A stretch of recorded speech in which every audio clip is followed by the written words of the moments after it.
একটি সংখ্যাকে পরপর দুবার 10% করে বাড়ানো হলো, তৃতীয়বার 20% কমিয়ে দিলে সংখ্যাটি শতকরা কত বাড়বে বা কমবে? তাহলে এক্ষেত্রে আমরা প্রথমে মনে করি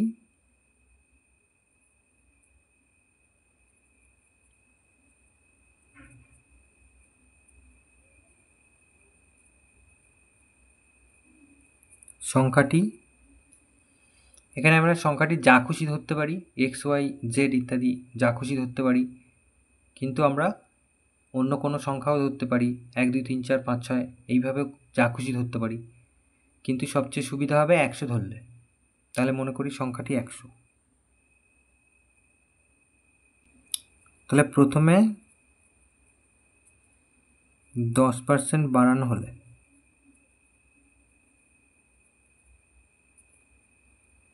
সংখ্যাটি হয়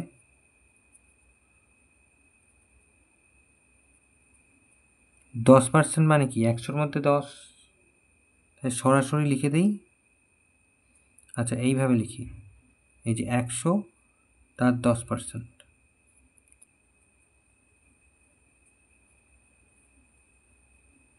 10% মানে 10-এর 100।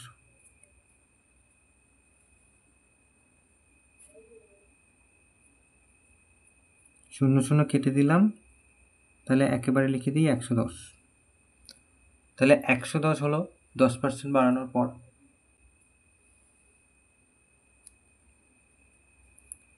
দ্বিতীয়বার 10% বাড়ানো হলে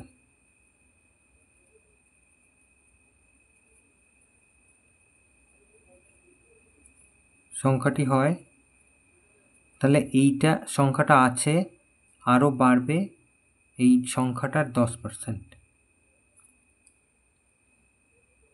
তাহলে 110 আছে, আর এই যে 110 গুণ 10-এর 100, তার মানে আবার 11 বাড়বে। তার মানে 121 হলো। তাহলে এইবার তৃতীয়বারে কি করা হচ্ছে, 20% কমিয়ে দেওয়া হচ্ছে। তাহলে তৃতীয়বার 20% কমিয়ে দিলে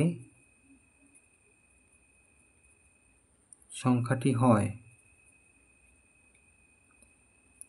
121। এটা আছে, কমে যাচ্ছে মানে বিয়োগ 121-এর 20%। তাহলে 121 মাইনাস 121 গুণ 20/100, এটা কেটে দেই। তার মানে 121 মাইনাস এই যে 121 দুগুণে 12 দুগুণে 24 আর 2, এই যে 242-এর 10, তার মানে 121 বিয়োগ 24.2। তাহলে এই যে 121.00 আর 24.2, এটা লেখার দরকার নেই। তাহলে 8 ঘর হাতে 1, 5 6 11 হাতে 1, 1 2 3, 3 আর 9 12 হাতে 1, এটাকে 2। তাহলে এই যে সংখ্যাটা হয়ে গেল 96.8। তাহলে প্রথমে সংখ্যাটা কত ছিল, 100 ছিল, এখন হয়েছে 96.8। এই যে প্রথমে সংখ্যাটি ধরেছিলাম 100, তাহলে এখন হয়েছে 96.8। তাহলে সংখ্যাটা কমে গেল, আসলে কতটা কমলো? তাহলে অতএব সংখ্যাটি কমেছে।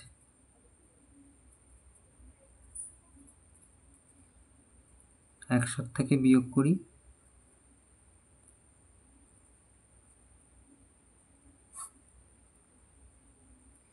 এই শূন্যগুলো লেখার দরকার নেই।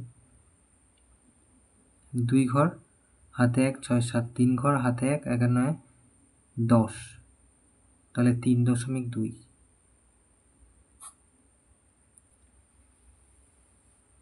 তাহলে 3.2 কমেছে কত, মানে কততে কমেছে?